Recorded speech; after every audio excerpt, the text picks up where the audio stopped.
ready. You're fabulous. You're both fabulous. Right as well. You ready? All right. So Ready as I'll ever be. click on that to get it started. Oh, you already did? Fantastic. Let's do it. All right. Awesome. Well, perfect lead in. Thank you so much. So, good morning, Colorado.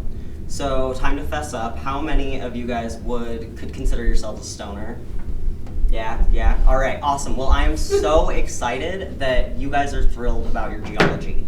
Igneous, metamorphic, sedimentary. Am I right, guys? Yeah. Awesome. So, I don't know if this is just because I come from a long line of geologists or because I'm just weird, but I've always had this weird fascination with natural disasters, right? Crazy.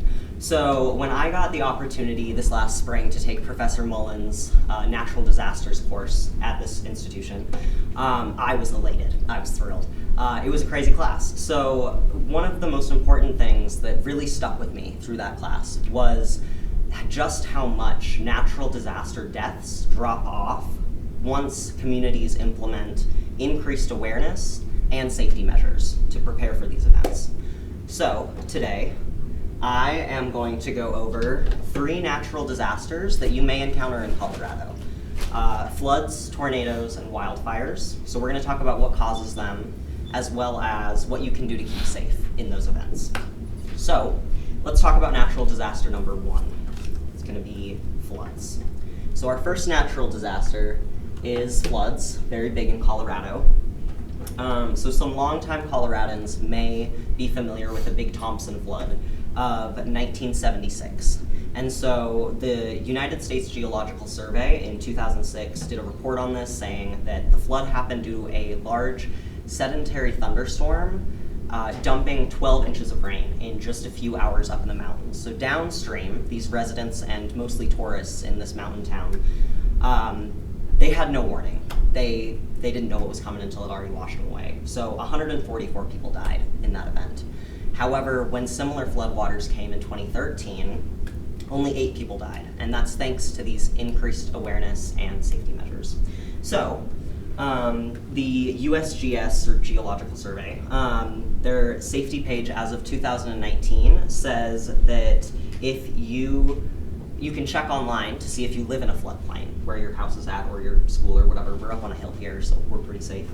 And if you are in a floodplain, there's apps on the App Store on all devices to download flood notifications, just in case there are flood risk rains coming. If you happen to already be in a flood, according to the USGS, you should stay where you are and go to high ground. So you want to get away from the water. The water's going to be super contaminated and disgusting. You don't want to be in there. Also, don't drive through flooded roads because it only takes 6 to 8 inches of rainwater to wash you off the road completely. So now that we've talked about flooding, we're going to cover tornadoes. Very big in Colorado. So as for our second disaster, tornadoes. Tornadoes come from when high winds coming from different directions at different temperatures meet, and they kind of stumble over each other, causing that spiral shape.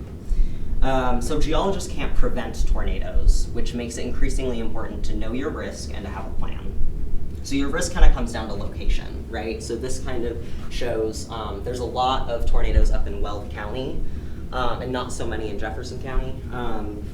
So I mostly spend my time in Arvada, Lakewood, and North Glen. So down here, so my risk is pretty low. However, my roommate works up in Brighton. So to combat that, we both have the app AccuWeather on our phones. This is not sponsored. We have AccuWeather on our phones, and it gives us notifications when there's high wind or tornado-likely conditions up there. So the other part of that is to have a plan, and that's easy with a little bit of effort. So in a tornado, you want to stay away from doors and windows. So in my apartment, it's pretty small with a lot of windows, so I'd probably have to go to the bathroom or the pantry or something like that. But the basement is ideal if you guys have one of those. So now that we've talked about tornadoes, we're going to cover wildfires.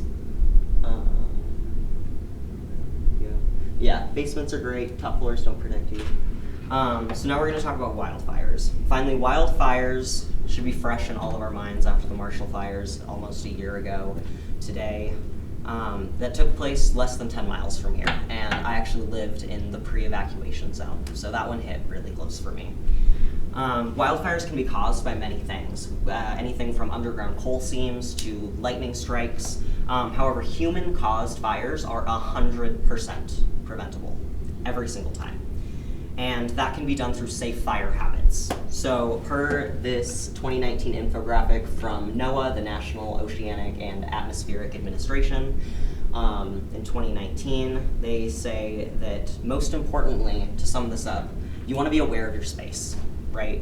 So don't leave a fire unattended, no open flames unattended, and please put out your joints, your cigarettes, your campfires, all of the above.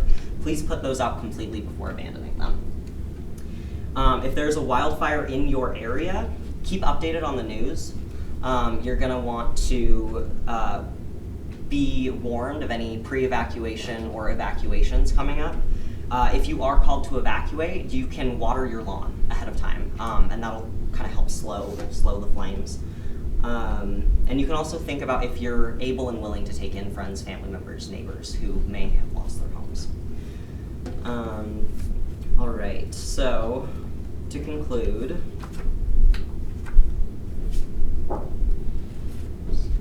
deaths from natural disasters can be prevented through increased awareness and safety measures. Remember, during a flood, you want to get to high ground and you want to stay there. In a tornado, you want to get inside and stay away from doors and windows. In a wildfire, get ready to evacuate. I hope you take this knowledge and use it to protect yourself in the unfortunate event that you may find yourself in the path of a flood, a tornado, or a wildfire. Excellent attention.